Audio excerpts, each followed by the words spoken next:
തിരുക്കുമാരനും 1000 നന്ദി. എൻ്റെ പേര് ഗീത. എറണാകുളം ജില്ലയിലെ അമ്പലമേട് നിന്ന് വരുന്നു. 2023 ജൂൺ 29 തീയതിയാണ് ഞാനിവിടെ ആദ്യമായി ഉടമ്പടി എടുത്തത്. ഇപ്പോഴും ഉടമ്പടിയിൽ നടക്കുന്നു. എൻ്റെ ഉടമ്പടി എടുത്ത് 6 നിയോഗങ്ങൾ ഞാനിവിടെ എഴുതിയിട്ടതിൽ 5 എണ്ണവും സാധിച്ച് 54-ാമത്തെ ദിവസം ഞാനിവിടെ ഒരു സാക്ഷ്യം പറയുകയുണ്ടായി. ഇപ്പോൾ ഞാൻ എൻ്റെ 1-ാമത്തെ നിയോഗം സാക്ഷ്യപ്പെടുത്താൻ വേണ്ടിയാണ് ഇവിടെ നിൽക്കുന്നത്. എൻ്റെ ജീവിതത്തിൽ എനിക്കൊരു മകനുണ്ടായിരുന്നു. 25-ാമത്തെ വയസ്സിൽ IIT-യിൽ MTech അഡ്മിഷൻ എടുത്തിരുന്ന സമയത്ത് ദൈവം അവനെ തിരിച്ചു വിളിച്ചു. അപ്പോൾ വല്ലാതെ ആത്മഹത്യ ചെയ്യാനായിട്ടുള്ള തീരുമാനത്തിലായിരുന്നു മുമ്പോട്ട് പോയിക്കൊണ്ടിരുന്നത്. അന്നേരം എനിക്ക് എന്താണ് നിങ്ങളോട് പറയേണ്ടതെന്ന് അറിയാൻ പാടില്ല. അത്രയും ഒരു മാനസികാവസ്ഥയിൽ നിൽക്കുന്ന എനിക്ക് ഡോക്ടർമാർ പറഞ്ഞത് ഒരു കുഞ്ഞില്ലാതെ പറ്റില്ല എന്നായിരുന്നു. കുഞ്ഞിന് വേണ്ടി ഒത്തിരി ട്രീറ്റ്മെൻ്റ് എടുത്തു. IVF-കൾ 5-6 എണ്ണം ചെയ്തു. ഒന്നും നടന്നില്ല. എല്ലാം കഴിഞ്ഞ് ആകെ നിരാശരായി. ഇനി എന്ത് എന്ന് ഉത്തരം കിട്ടാതിരിക്കുന്ന സമയത്ത് ഒരു ദിവസം യൂട്യൂബ് വഴി, ഞാനങ്ങനെ ഫോൺ ഉപയോഗിക്കുന്ന ആളല്ല, സ്കൂളിലൊരു അധ്യാപികയാണ്. അപ്പോൾ അതിന് മാത്രമാണ് ഞാൻ എന്തെങ്കിലും കാരണത്താൽ ഫോൺ എടുക്കാറ്. അല്ലാതെ അങ്ങനെ യൂട്യൂബൊന്നും കണ്ടിരിക്കുന്ന ആളല്ല. പക്ഷേ അന്ന് യൂട്യൂബിൽ നോക്കിയപ്പോൾ യാദൃശ്ചികമായി ഇവിടുത്തെ ഒരു സാക്ഷ്യം കേൾക്കാനിടയായി. അച്ഛൻ്റെ പ്രസംഗവും കൂടെ കേട്ടപ്പോൾ കൃപാസനത്തിൽ വരണം എന്നെനിക്ക് തോന്നി. ഞാനിവിടെ വരികയും ഉടമ്പടി എടുത്ത് പ്രാർത്ഥിക്കുകയും ചെയ്തു. അതിൻ്റെ ഫലമായി 84-ാമത്തെ ദിവസം ഞാൻ പോസിറ്റീവായി. ഇപ്പോഴെനിക്ക് 2 കുഞ്ഞുങ്ങളുണ്ട്. ഒരു കുഞ്ഞിന് പകരം മാതാവ് എനിക്ക് 2 കുഞ്ഞിനെ തന്ന് അനുഗ്രഹിച്ചു. ഞാനിവിടെ വന്നപ്പോൾ പ്രഗ്നൻ്റ് ആയപ്പോൾ തന്നെ ഞാനിവിടെ വന്നു. അപ്പോൾ സാക്ഷ്യക്കൂട്ടിലിരിക്കുന്ന ഉടമ്പടി എഴുതിക്കുന്ന സിസ്റ്റർ എന്നോട് പറഞ്ഞു, ഇപ്പോഴൊന്നും ആ സമയമായിട്ടില്ല, കർത്താവ് കുറച്ചുകൂടെ വെളിപ്പെടുത്തട്ടെ എന്ന് പറഞ്ഞു. അതാണ് കർത്താവ് വെളിപ്പെടുത്തിയതാണ് ഇപ്പോഴെൻ്റെ കയ്യിലിരിക്കുന്നത്. അവർ പ്രസവിക്കുന്ന സമയത്ത് ഇവിടെ വന്ന് ഞാൻ പോകുമ്പോഴെനിക്ക് നന്നായി ബ്ലീഡിങ് ആയി. കാരണം എൻ്റെ വീട് എറണാകുളത്ത് നിന്നും അമ്പലമേട് വരെ പോകണം, ഒത്തിരി ദൂരമുണ്ട്.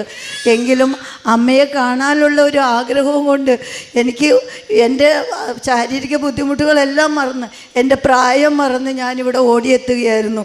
കാരണം ഡോക്ടേഴ്സ് എല്ലാം പറഞ്ഞു, നിങ്ങളുടെ യൂട്രസ് ചെറുതാണ്, നിങ്ങൾക്ക് ഇത്രയും പ്രായമായി, നിങ്ങൾക്ക് ഇനി ഒരു കുഞ്ഞിനെക്കുറിച്ച് ചിന്തിക്കാൻ പറ്റുമോ എന്നാണ് എന്നോട് ചോദിച്ചത്. പറ്റുമെന്നുള്ള രീതിയിലാണ് IVF ഒക്കെ ചെയ്തത്. പക്ഷേ എന്നിട്ടും അതിനൊന്നും ഒരു ഉത്തരം കിട്ടിയില്ല. അവസാനം ഇവിടെ വന്ന് ഉടമ്പടി എടുത്ത് പ്രഗ്നൻ്റായി. ഞാൻ ഇവിടെ വന്ന് സാക്ഷ്യം പറയാൻ വേണ്ടിയാണ് ഓടി വന്നത്. അപ്പം അമ്മ ഇവിടുത്തെ സിസ്റ്റർ അങ്ങനെ പറഞ്ഞപ്പോൾ തിരിച്ചു പോകുന്ന വഴി ഞാൻ ബ്ലീഡിങ് ആയി. രാത്രി ഹോസ്പിറ്റലിൽ അഡ്മിറ്റായി. അപ്പം നോക്കിക്കഴിഞ്ഞപ്പോൾ എൻ്റെ കുഞ്ഞ്, അന്നാണ് ഇരട്ടക്കുട്ടിയാണെന്ന് അറിയുന്നത്. കുഞ്ഞ് കിടക്കുന്ന സാക്ഷ്യം, ആ സാക്ക് മാത്രം ബ്ലഡില്ല, ബാക്കി ഫുള്ളും ബ്ലഡ് ക്ലോട്ടായി. അവിടെ കിടന്ന് ഒരാഴ്ച അവിടെ കിടന്ന ബ്ലഡെല്ലാം കളഞ്ഞു. അത് അലിയിച്ച് കളഞ്ഞതിന് ശേഷം വീണ്ടും അവിടെ തന്നെ കണ്ടിന്യൂ ചെയ്യുകയായിരുന്നു. ഞാൻ പ്രസവിച്ച് 3 മാസവും കൂടെ കഴിഞ്ഞാണ് ഹോസ്പിറ്റലിൽ നിന്ന് പോരുന്നത്. അപ്പോൾ അവിടെ വെച്ച് 2-3 പ്രാവശ്യം ബ്ലീഡിങ് ആയി. പിന്നെയും അപ്പോഴൊക്കെ ഉടമ്പടി തൈലം അടിവയറിൽ തേച്ച് ഞാൻ കണ്ണീരോടെ പ്രാർത്ഥിക്കുമായിരുന്നു. കാരണം എനിക്ക് പ്രതീക്ഷയില്ല. പിന്നെ ഒന്നും എൻ്റെ ജീവിതത്തിൽ എനിക്കൊരു പ്രതീക്ഷയില്ലാതിരിക്കുന്ന ഒരു അവസരമാണ്. അപ്പോൾ ഇത് മാത്രമാണ് എനിക്കൊരു കച്ചിത്തുരുമ്പ്. അപ്പോൾ അതുകൂടെ നഷ്ടപ്പെടുന്ന കാര്യം ഞാനില്ലാതാവുന്നതിന് തുല്യമായിരുന്നു എനിക്ക്. പിന്നെ 3-ാം മാസത്തെ സ്കാനിങ് കഴിഞ്ഞപ്പോൾ ഒരു കുട്ടി ആരാണെന്ന് പറയില്ലല്ലോ, അതുകൊണ്ട് AB എന്നാണ് പറഞ്ഞത്. A എന്ന് പറയുന്ന കുഞ്ഞിൻ്റെ ഹാർട്ടിൽ, കഴുത്തിൽ നിന്ന് നമുക്ക് എല്ലാവർക്കും ഒരു വെയിൻ ഹാർട്ടിലേക്ക് പോകുന്നുണ്ട്. ഇതെൻ്റെ കുഞ്ഞിൻ്റെ 2 സൈഡിൽ നിന്നും ഉണ്ട്. ഒത്തിരി ബ്ലഡ് സർക്കുലേഷൻ കൂടുന്നു, ഹാർട്ട് ബീറ്റ് കൂടുന്നു, ഭയങ്കര ക്രിട്ടിക്കലാണ് എന്ന് പറഞ്ഞ് എന്നും സ്കാൻ ചെയ്ത് മോണിറ്റർ ചെയ്തുകൊണ്ടിരുന്നു. 5 മാസം കഴിഞ്ഞപ്പോൾ ഞങ്ങൾക്ക് വേറൊരു ഒപ്പീനിയനും കൂടെ എടുക്കണമെന്ന് തോന്നി. വേറൊരു ഡോക്ടറെ പോയി കണ്ടു. അപ്പോൾ ആ ഡോക്ടർ എന്നോട് ചോദിച്ചു, പ്രായം ചോദിച്ചു. ഞാൻ പറഞ്ഞു. അപ്പോൾ കാര്യങ്ങളെല്ലാം ചോദിച്ചതിന് ശേഷം സ്കാൻ ചെയ്യാൻ കയറ്റി.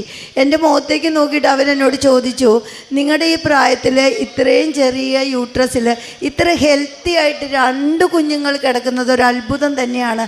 വേഗം പറ, നിങ്ങൾ എവിടെയൊക്കെയാണ് പോയി പ്രാർത്ഥിച്ചത്? ഞാൻ പറഞ്ഞു, ഞാൻ കൃപാസനത്തിൽ മാത്രം പോയിട്ടുള്ളൂ. ഇതെന്നോട് പറഞ്ഞത് തൃപ്പൂണിത്തുറ ഗവൺമെൻറ് ഹോസ്പിറ്റലിൻ്റെ മുമ്പിലുള്ള ഒരു സ്ഥലത്തെ സ്കാനിങ് സെൻറ്ററിലെ ഡോക്ടറാണ്. അദ്ദേഹം എന്നോട് പറഞ്ഞു, ഞാനും ഇനി അവിടെ പോകുന്നുണ്ട്, എനിക്ക് ഡീറ്റെയിൽസ് പറയണമെന്ന് പറഞ്ഞു. ഞാൻ ഡീറ്റെയിൽസ് കൊടുത്തു. അത് കഴിഞ്ഞ് കുട്ടിയുടെ കാര്യം അങ്ങനെ തന്നെയാണ് പറഞ്ഞത്. കുട്ടിയുടെ വയ്യായ അതുപോലെ തന്നെയാണ് പറഞ്ഞത്. അത് കഴിഞ്ഞ് 5-ാം മാസത്തെ സ്കാനിങ് ചെയ്തപ്പോഴും ഇതുപോലെ തന്നെ പ്രശ്നങ്ങൾ പറഞ്ഞിരുന്നു. ഇപ്പോൾ 6 മാസമായപ്പോഴത്തേക്കും മോൻ്റെ വളർച്ച നിന്നു പോയായിരുന്നു. അപ്പോൾ ഡോക്ടർ പറഞ്ഞു, ഇനി നീട്ടി വയ്ക്കാൻ പറ്റില്ല, ഓപ്പറേഷൻ ചെയ്യണം. 6 മാസമേ ആയിട്ടുള്ളൂ. മാതാവിനെ മുട്ടിപ്പായി പ്രാർത്ഥിക്കാൻ തുടങ്ങി. 6 മാസമായ കുഞ്ഞ് എങ്ങനെ ഇരിക്കുമെന്ന് നിങ്ങൾക്ക് ഊഹിക്കാമല്ലോ. അപ്പോൾ മാതാവ് 1 മാസവും കൂടെ നീട്ടിത്തന്നു. 7-ാം മാസമായപ്പോൾ വീണ്ടും ബ്ലീഡായി. ഉടനെ തന്നെ MRI സ്കാൻ ചെയ്തു. MRI സ്കാൻ ചെയ്തപ്പോൾ എൻ്റെ യൂട്രസിൽ പ്ലാസൻ്റ മുഴുവനും ഒട്ടിയിരിക്കുകയാണ്. അതുകൊണ്ട് യൂട്രസ് റിമൂവ് ചെയ്യണം, കുട്ടിയെ പെട്ടെന്ന് തന്നെ എടുക്കണം, എമർജൻസി ഓപ്പറേഷൻ. ഡോക്ടറുടെ ഭാഷയിൽ ആ ഹോസ്പിറ്റൽ ഇളക്കി മറിച്ചുകൊണ്ടുള്ള ഒരു ഓപ്പറേഷൻ എന്നാണ് ഡോക്ടർ പറഞ്ഞത്. കാരണം എൻ്റെ ബോഡി വീക്കായി, പൊട്ടാസ്യം കുറഞ്ഞു, ശ്വാസം മുട്ട്, അങ്ങനെ ഭയങ്കര പ്രശ്നം. ഒരു ഡോക്ടറിൻ്റെ പാനൽസ് തന്നെ അതിൻ്റെ ഉള്ളിലുണ്ടായിരുന്നു ചെയ്യാനായിട്ട്. അപ്പോൾ യൂട്രസ് റിമൂവ് ചെയ്യാൻ എൻ്റെ ഹസ്ബൻഡ് കൺസെൻറ്റ് മേടിച്ചു. ഞങ്ങൾ പോകുന്ന വഴി എന്നെ രാവിലെ 6 മണിക്ക് കയറ്റി പ്രീ ഓപ്പറേഷൻ തിയേറ്ററിൽ നിർത്തി. അതിനുശേഷം എല്ലാം റെഡിയാക്കി കഴിഞ്ഞതിന് ശേഷം പോകുന്ന സമയത്ത് ബൈസ്റ്റാൻഡറെ കാണിക്കാൻ, എൻ്റെ ഹസ്ബൻഡിനെ കാണിക്കാൻ കൊണ്ടുവന്നു. അപ്പോൾ അവിടെ ചെന്നപ്പോൾ എനിക്ക് എൻ്റെ ഫോണിലാണ് ഉടമ്പടി കാശുരൂപം ഞാൻ വച്ചിരിക്കുന്നത്, ഫോണിൻ്റെ കവറിൽ. ഞാൻ എൻ്റെ ഹസ്ബൻഡിനോട് പറഞ്ഞു, എനിക്ക് ആ ഉടമ്പടി കാശുരൂപം വേണം, അമ്മയെ ഒന്ന് കണ്ട് മുത്തിയിട്ട് വേണം പോകാൻ, തിരിച്ചു വരാൻ പറ്റുമോ എന്ന് എനിക്ക് അറിയത്തില്ല എന്ന് ഞാൻ പറഞ്ഞു. അപ്പോൾ എൻ്റെ ഹസ്ബൻഡ് പെട്ടെന്ന് തന്നെ അത് എടുക്കാൻ നോക്കിയപ്പോൾ അതിലില്ല, അവിടെ കാശ് രൂപ അവിടെ ഇല്ല. അന്നേരം എനിക്ക് തറയിലേക്ക് താഴ്ന്നു പോകണ പോലെ ഒരു അനുഭവമാണ് ഉണ്ടായത്. പക്ഷേ നിങ്ങൾ പറഞ്ഞാൽ വിശ്വസിക്കില്ല, അതുപോലെയായിരുന്നു. എന്നെ കൊണ്ടുപോയി അറ്റൻഡർ ഒരു മുസ്ലിമായിരുന്നു. അവർ വേഗം കോട്ടിൽ നിന്നും ഇവിടുത്തെ കൃപാസനത്തിൽ കൊന്തയും ആ ഉടമ്പടി കാശ് രൂപമുള്ള മാല എൻ്റെ കയ്യിൽ തന്നു. എന്നിട്ട് പറഞ്ഞു എന്നോട്, ചേച്ചി ഇത് വച്ചോ, അല്ലെങ്കിൽ വേണ്ട ഞാൻ തിയേറ്ററിൽ കയറ്റി തരാം, തലേണയുടെ അടിയിൽ വച്ച് തന്നു. അപ്പോൾ എനിക്ക് മനസ്സിലായി മാതാവിൻ്റെ കൂടെയുണ്ട്, ഇനി ഒന്നും എനിക്ക് പേടിക്കണ്ട, ലോകത്ത് എന്ത് വന്നാലും ഇനി എനിക്ക് വിരോധമില്ല, മാതാവിൻ്റെ കൂടെ തന്നെ ഉണ്ടെന്ന ശക്തി എനിക്കുണ്ടായി. സ്പൈനൽ അനസ്തേഷ്യ തന്നു. എനിക്കിതെല്ലാം ഓർമ്മയുണ്ട്. എൻ്റെ യൂട്രസ് റിമൂവ് ചെയ്യുമെന്ന് എന്നോട് പറഞ്ഞിരുന്നു. അപ്പോൾ പ്ലാസൻ്റ് ഒട്ടിയത് കൊണ്ട് ഹൊറിസോണ്ടലായിട്ട് കട്ട് ചെയ്യാൻ പറ്റില്ല, വെർട്ടിക്കലായിട്ട് കട്ട് ചെയ്താലേ പറ്റുള്ളൂ, സ്റ്റിച്ചിങ് ആണ് എന്നൊക്കെ പറഞ്ഞിരുന്നു. അപ്പോൾ യൂട്രസ് 3-4 ഡോക്ടേഴ്സ് ഉണ്ടായിരുന്നു. അവർ ഓപ്പൺ ചെയ്തപ്പോൾ തന്നെ പറയുന്നത് ഞാൻ കേൾക്കുകയാണ്, എത്ര മനോഹരമായ യൂട്രസാണിത്, എന്തിനാണ് ഇതിങ്ങനെ നമ്മൾ കട്ട് ചെയ്യാൻ പോയത്, കളയാൻ പോയത്, ഇത് കളയണ്ട, ഇത് അപ്പം തന്നെ തുന്നിക്കോളൂ, നമ്മുടെ കൈ കൊണ്ട് വടിച്ചെടുക്കാവുന്ന പ്ലാസൻ്റെ ഒട്ടി പിടിച്ചിട്ടുള്ളൂ എന്നും പറഞ്ഞ് എൻ്റെ യൂട്രസ് റിമൂവ് ചെയ്തില്ല. അത് കഴിഞ്ഞ് കുഞ്ഞിന് ഒരാൾക്ക് 1/100 മറ്റാൾക്ക് 1/300 തൂക്കം ഉണ്ടായുള്ളൂ. ഉടനെ തന്നെ വെൻറ്റിലേറ്ററിലേക്ക് മാറ്റി, പിന്നെ NICUയിലേക്ക് മാറ്റി. അപ്പോൾ ഓടിക്കൊണ്ടുപോവുകയാണ് ചെയ്തത്, ഞാൻ കണ്ടില്ല. അപ്പോൾ അവിടെ എക്കോ എടുത്തപ്പോൾ എൻ്റെ മോനുണ്ടായിരുന്ന ഹാർട്ടിലേക്കുള്ള വെയിൻ അപ്രത്യക്ഷമായിട്ടുണ്ടായിരുന്നു. ഒന്നുമില്ല, ഒരു കുഴപ്പമില്ലാത്ത പൂർണ്ണ ആരോഗ്യവാനായ കുഞ്ഞ്, ഒരു കുഴപ്പം മാത്രമേ ഉള്ളൂ, വെയിറ്റില്ല. അപ്പോൾ അതിനു വേണ്ടി 68 ദിവസം NICUയിൽ കിടക്കേണ്ടി വന്നു. എന്നിട്ടും ഒരു കുഴപ്പവും ഉണ്ടായില്ല. അതിന് എൻ്റെ മോള് അടുത്ത് കിടക്കുമ്പോൾ മോളുടെ തൊട്ടടുത്തെടുക്കുന്നൊരു കുഞ്ഞിന് 3 ദിവസം കഴിഞ്ഞപ്പോൾ ഇൻഫെക്ഷൻ വന്നു ബ്ലഡിൽ. അത് കഴിഞ്ഞ് ഒരു 3-4 ദിവസം കഴിഞ്ഞപ്പോൾ ആ കുഞ്ഞ് മരിച്ചു പോയി. ഞങ്ങൾക്കൊക്കെ ഭയങ്കര സങ്കടമായി. അതിനുശേഷം എന്നും ഡോക്ടർക്ക് ഒരു നേരം ഡോക്ടർക്ക് നമ്മളെ കണ്ട് കൗൺസിലിംഗ് തന്നതിന് ശേഷം കുഞ്ഞിനെ കാണാം, അമ്മയ്ക്കോ അച്ഛനോ കുഞ്ഞിനെ കാണാം. അങ്ങനെ എന്നും ഞാൻ പോയി ഈ ഉടമ്പടി കാശ് രൂപം കൊണ്ട് പോയി കണ്ടിട്ടാണ് ഞാൻ വരാറ്. എൻ്റെ കുഞ്ഞുങ്ങളെ തൊടാനൊന്നും സമ്മതിക്കാറില്ല. അപ്പോൾ ഒരു ദിവസം ഈ കുട്ടി അവരുടെ കുട്ടി മരിച്ചതിൻ്റെ 3-ാമത്തെ ദിവസം ഞാൻ ഡോക്ടറെ കൗൺസിലിങ്ങിനായി കാത്തിരിക്കുകയാണ്. അപ്പോൾ ഡോക്ടറെ അടുത്തേക്ക് കയറുമ്പോൾ ഡോക്ടർ മുഖമൊക്കെ വല്ലാതെ ഇരിക്കണു. അപ്പോൾ തന്നെ എൻ്റെ മനസ്സിലേക്ക് എന്തോ ഒരു വിഷമം വന്നു. ഞാൻ ചോദിച്ചു, എന്താ ഡോക്ടറെ? ഡോക്ടർ പറഞ്ഞു, ഗീത ഇരിക്കൂ. അതുവരെ എന്നെ ഇങ്ങനെ ഇരിക്കാറില്ല. ഗീത ഇരിക്കൂ, എനിക്കൊരു കാര്യം പറയാനുണ്ട്. ഞാൻ പറഞ്ഞു, എന്താ ഡോക്ടറെ? അപ്പോൾ ഡോക്ടർ പറഞ്ഞു, എന്താണെന്ന് അറിയില്ല, മോളുടെ ഗീതയുടെ ഒരു കുഞ്ഞിൻ്റെ തൊണ്ടയുടെ അവിടെയായിട്ട് ഒരു നീര് പോലെ വീങ്ങിയിരിക്കണു, എന്താ കാരണമെന്ന് അറിയത്തില്ല എന്ന് പറഞ്ഞു. അപ്പോൾ ഞാൻ പറഞ്ഞു, എന്താ ഡോക്ടറെ? ഇനി ഞങ്ങളതിന് ആൻറ്റിബയോട്ടിക് സ്റ്റാർട്ട് ചെയ്തിട്ടുണ്ട്, നമുക്ക് വെയിറ്റ് ചെയ്യാൻ നോക്കട്ടെ എന്ന് പറഞ്ഞു. പക്ഷേ അത് അവിടെ ചെന്ന് ഞാൻ കൊച്ചിനെ കണ്ടപ്പോൾ കഴുത്തൊന്നും കാണാൻ പറ്റുന്നില്ല, കണ്ണും മുഖമൊന്നും കാണാൻ പറ്റുന്നില്ല, ഭയങ്കരമായിട്ട് നീര് വെച്ച് വീങ്ങിയിരിക്കുന്നു. എൻ്റെ ഹസ്ബൻഡാണെങ്കിൽ നാട്ടിലേക്ക് പോകുന്നു, ഞാൻ മാത്രമേ ഉള്ളൂ, ഹോം നേഴ്സും ഉള്ളൂ. ആകെ സങ്കടമായി. ഞാൻ അവിടെ നിന്ന് അലറിക്കരഞ്ഞിട്ട് ഞാൻ തിരിച്ചു പോകുന്നത്. അന്ന് മൊത്തം ഞാൻ എൻ്റെ അമ്മയെ വിളിച്ച് പ്രാർത്ഥിച്ചു. എൻ്റെ അമ്മ എൻ്റെ കൂടെ ഉണ്ടെങ്കിൽ അമ്മയുടെ മോളെ ഞാൻ മരിയ എന്ന പേര് വിളിക്കാൻ പോണത്, അമ്മ എൻ്റെ കൂടെ ഉണ്ടാവണമെന്ന് പറഞ്ഞു. അത് പിറ്റേ ദിവസം കൗൺസിലിംഗ് കഴിഞ്ഞ് ഞാൻ ഡോക്ടറെ അടുത്തേക്ക് ചെല്ലുമ്പോൾ ഡോക്ടറിൻ്റെ അടുത്ത് ചോദിച്ചൊരു കാര്യമുണ്ട്, എന്ത് അതിശയമാണ് ഇവിടെ നടന്നതെന്ന് അറിയത്തില്ല. കൊച്ചിൻ്റെ കഴുത്തിലെ മുഴയോ അല്ലെങ്കിൽ നീരോ ഒന്നുമില്ല, കുട്ടിക്ക് ഒരു അസുഖവുമില്ല. എന്ത് അതിശയമാണ് ഗീത ഉണ്ടായതെന്ന് അറിയില്ല. ഇന്നലെ എന്താണ് ആ മുഴ വന്നതെന്നും ഇന്ന് എങ്ങനെയാണ് അത് പോയതെന്നും അറിയത്തില്ല. അതറിയാൻ എനിക്ക് മാത്രമേ കഴിയുള്ളൂ. എൻ്റെ മാതാവ് എൻ്റെ കൂടെയുണ്ട് എന്ന് മാത്രം.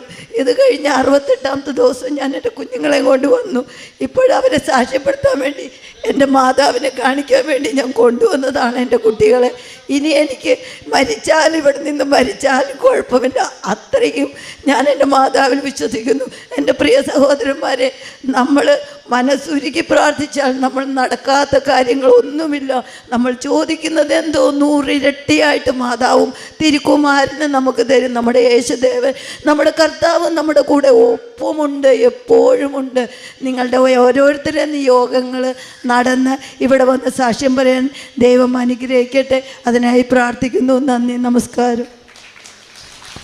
ലൂക്കാ 18:27 പറയും, മനുഷ്യർക്ക് സാധ്യമായത് ദൈവത്തിന് സാധ്യമാണ്.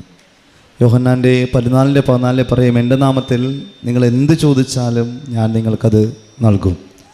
ഈ 2 വചനങ്ങളും അനർത്ഥമാകുന്ന വലിയൊരു സാക്ഷ്യമാണ് ഈ അമ്മ ഇവിടെ പറയുന്നത്.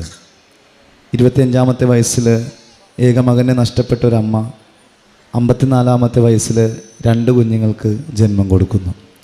അപ്പം ഇത് 5-6 തവണ IVF ചെയ്തിട്ട് ഒന്നും പോസിറ്റീവ് ആകാതിരുന്നൊരു കാര്യത്തെ ഇവിടെ ഉടമ്പടി എടുക്കുകയും പരിശുദ്ധമ്മയുടെ മധ്യസ്ഥതയിൽ വന്ന് പ്രാർത്ഥിക്കുകയും ചെയ്യുമ്പോൾ പരിശുദ്ധം അനുഗ്രഹിക്കുന്ന ഒരു വഴി നിങ്ങൾ ഈ ഒരു സാക്ഷ്യത്തിലൂടെ കാണുന്നുണ്ട്. അതിൽ ഒന്ന് മനസ്സിലാക്കി വെക്കുക, എലിസബത്തിൻ്റെ ഉദരത്തിൽ ശിശുവിനെ നൽകിയ കർത്താവ് പരിശുദ്ധ അമ്മയ്ക്ക് ഉദരത്തിൽ ദൈവത്തിന് നൽകിയ ഒരു അവസരമുണ്ട്. അതുകൊണ്ട് തന്നെ ഗർഭസംബന്ധമായിട്ടുള്ള കാര്യങ്ങൾക്ക് പരിശുദ്ധ അമ്മയെക്കാളും നമ്മളെ സഹായിക്കുവാനായിട്ട് മറ്റൊരാൾക്ക് സാധിക്കുകയില്ല. കാരണം സമൂഹത്തിൻ്റെയും മറ്റുമൊക്കെ ഒരുപാട് വേദനകളിലൂടെ കടന്നു പോകുമ്പോഴും അമ്മ ഇതാ കർത്താവിൻ്റെ ദാസി എന്ന് പറഞ്ഞുകൊണ്ട് കർത്താവിൻ്റെ വചനത്തിന് ശിരസ് നമിച്ചോളാം. അതുകൊണ്ട് തന്നെ ഏറ്റവും അവസാന സാക്ഷ്യം പറഞ്ഞ് നിർത്തുന്നത് ഇങ്ങനെ തന്നെയാണ്, ഈ ലോകത്തിൽ നമ്മൾ എന്ത് ചോദിച്ചാലും പരിശുദ്ധ അമ്മ ദൈവത്തോട് പറഞ്ഞ് നമുക്ക് നേടിത്തരിക തന്നെ ചെയ്യും. ഇന്ന് ഈ 2 കുഞ്ഞുങ്ങൾ വലിയ സാക്ഷ്യമായിട്ട് ഈ അൾത്താരയിൽ നിൽക്കുകയാണ്. 54ാമത്തെ വയസ്സിൽ ഏറ്റവും ആരോഗ്യമുള്ള യൂട്രസോട്. നമ്മളത് മനസ്സിലാക്കുകയൊക്കെ ഒരിക്കലും പോസിബിൾ ഇല്ലാത്തൊരു കാര്യമാണ്. അപ്പോൾ ഇവിടെ നിങ്ങളിങ്ങനെ ഓരോ സാക്ഷ്യങ്ങളും നിങ്ങൾ കേൾക്കുമ്പോൾ മനസ്സിലാക്കുക, മനുഷ്യനെ കൊണ്ട് ചെയ്യാൻ പറ്റുന്നതിന് ഒരുപാട് ലിമിറ്റേഷൻസ് ഉണ്ട്. നമ്മൾ ചിന്തിക്കുന്നതിനേക്കാൾ അപ്പുറമാണ് ദൈവത്തിന് നമ്മളുടെ ജീവിതത്തിൽ ചെയ്യുവാൻ സാധിക്കുന്നത്. പരിശുദ്ധ അമ്മ ഈ 2 കുഞ്ഞുങ്ങളെ ഈ അൾത്താരിൽ നിന്ന് നിർത്തിയിട്ടുണ്ടെങ്കിൽ, ഈ അമ്മ ഇവിടെ വലിയൊരു സാക്ഷ്യമായിട്ട് നിൽക്കുന്നുണ്ടെങ്കിൽ, ഉടമ്പടി എടുത്ത് ഓരോരുത്തർക്കും പരിശുദ്ധ അമ്മ അതിനനുസരിച്ച് നിങ്ങൾ വിശ്വസ്തത പുലർത്തിയാൽ തീർച്ചയായും നിങ്ങൾക്ക് നൽകുക തന്നെ ചെയ്യും. മനസ്സുരുകി ഹൃദയപൂർവ്വം ഉടമ്പടിയും ഉടമ്പടി ക്രമങ്ങളും കാരുണ്യ പ്രവൃത്തികളും നമ്മുടെ ജീവിതമൊക്കെ നവീകരിക്കുമ്പോൾ പരിശുദ്ധ അമ്മയുടെ പ്രത്യക്ഷീകരണം ഒന്ന് സഭ അംഗീകരിക്കും. അതുവഴി അനേകായിരങ്ങൾ ഇവിടെ കൂടിയെത്തും. ഒത്തിരി അനുഗ്രഹങ്ങൾ ലോകത്തിനുണ്ടാകും. പരിശുദ്ധ അമ്മയുടെ നാമത്തിലെ ദൈവപിതാവ് നടത്തിയ വലിയ അത്ഭുതത്തിന് കരങ്ങളടിച്ച് നമുക്ക് ദൈവത്തെ മഹത്വപ്പെടുത്താം.